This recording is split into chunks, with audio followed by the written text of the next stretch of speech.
Okay, guys, how do you deal with stage fright? It's called glossophobia.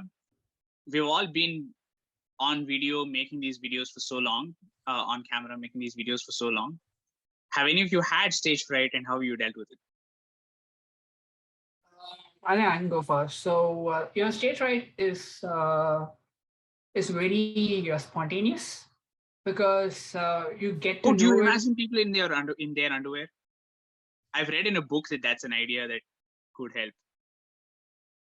Oh yeah, I've heard that. Yeah, no, like I've not done that, but maybe that might work. But yeah, so with stage fright, it's like you go to the stage, you know what you have to do, you've practiced it, and you probably might have even done it without the people there on the same stage, and then you're ready, and then it's not coming out, words are not coming out, and it's like you're like being put on the spot by people, but like on a very large scale basis, and I'd say the way to deal with it, there are like so multiple things that people say, right? So one is like what Deepak said, imagine people on there with their underwears. Um, sometimes people say, maybe look at one person who does not smile and do those things. Like, pick a person and then talk to them. Like it's like not a public speaking; it's just you're having a conversation. Some people say, don't make eye contact, just do an M, like with the stage, where you're able to like see the whole audience because of that. But at the same time, don't make eye contact because at that point it's like they're all just like fillers, and and it also looks like you're looking everywhere and you're talking to everyone, and so there's a lot of advices out there, and like these are all for like stage fright, and then so once you don't have the stage fright, there's different advices where then you should make the eye contact, you look at different people, and that's all that's there. But like we're talking about stage fright here, right? So stage, I would say those things. First things you always just take a deep breath, tell yourself, yeah, you can do this, you know what you have to do. If it is a speech, maybe go on a small tangent and just talk with the audience, have a conversation with the audience, and then go into like what you do. But that's something that a lot of stand-up comedians do when they get stage fright. They try to make jokes with the audience, and then they go, okay, cool. Like now, like I'm in my flow, and that's something that they do. So maybe you can do that. And like when you're giving a speech, others don't know what the speech is about. So whatever you say, that's the speech.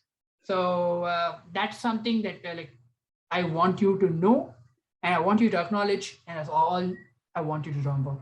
So you're saying don't read the teleprompter, just go with whatever you're feeling in that moment. I mean, if following the teleprompter is easier for you, then do that. But whichever know that all these solutions are out there and pick whichever one eases you into.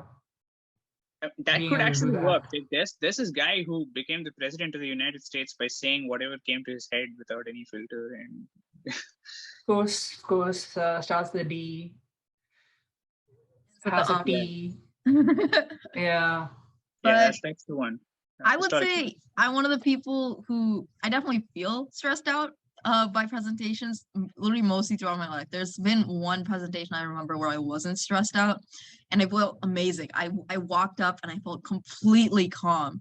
That's happened once. It was phenomenal. But I would say things that helped me are generally practicing my presentation a lot. I know one of my friends who had to give a big research presentation, and so she would go to the room where she knew she needed to give the presentation and give it to that empty room over and over again, so she knew what her situation was going to be like.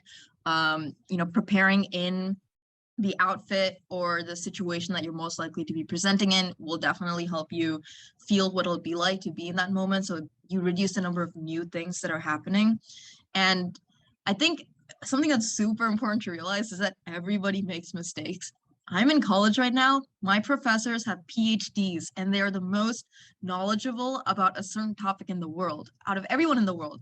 And let me tell you, the number of times they make mistakes and need to go back on slides or say, I give up, I'm doing this tomorrow, has been a lot. Everybody makes mistakes. You can say the wrong word and just say, sorry, I meant this, and keep moving on.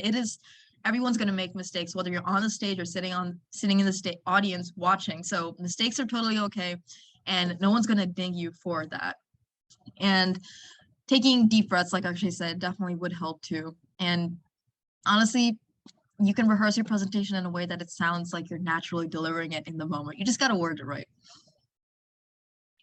I would also say, the best things with mistakes, you can also make self-deprecating jokes, which are really appreciated in the world right now. And so, they might actually even think that the mistake was intended, just so it's a good setup for the joke. That's a good point too. I've never really had stage fright. I think I got a lot of validation growing up. So, I mean, I also got to make a lot of mistakes and not really suffer consequences because of them. So I guess I became okay with making mistakes. So I guess part of what helps is just feeling confident that you can make it through the presentation and nothing is going to happen to you. Bad things aren't going to happen to you. People are not going to laugh at you and judge you, and chances are they might not even remember what you've said. In fact, that's one thing that everybody says, right? People don't remember what you said to them, but they remember how you made them feel. So that's something worth keeping in mind. Most conversations we have with people, we don't remember. But we do remember how we feel about people. That is what makes the biggest impact. So as long as we're sitting there trying to relate to the audience and empathize with them and give them some sort of emotion that they can take back, I think we're doing well. So the focus has to be really ideally on the audience and how they're feeling. And I think that does help in taking your mind away from how you're feeling. In fact, if you're feeling nervous, it's sometimes fine to even tell the audience that. Because that's expectations management as well. And they will, if you say it, appreciate your vulnerability there. And chances are they're going to give more of a chance for you to do a good job of whatever it is that you're presenting. Well, I think we covered a lot about one form of anxiety, which is stage fright or glossophobia, as we learned today. But another way that anxiety can manifest is in panic attacks. And those are also sudden, unexpected, and can be very disrupting. But if someone's going through that, how do you support them? Those are totally different techniques for dealing with that. So let's do that maybe tomorrow. Sounds good. See you all then. Oh, you're still here? Well, thanks for getting to the end of the video. Hey, while you're still here, make sure to like, comment, subscribe, and hit the notification bell to get new updates when we post videos. Also, make sure to check out these equally exciting videos as well. Have you pressed it yet? Come on, you have 5 seconds left. 3, 2, press it now.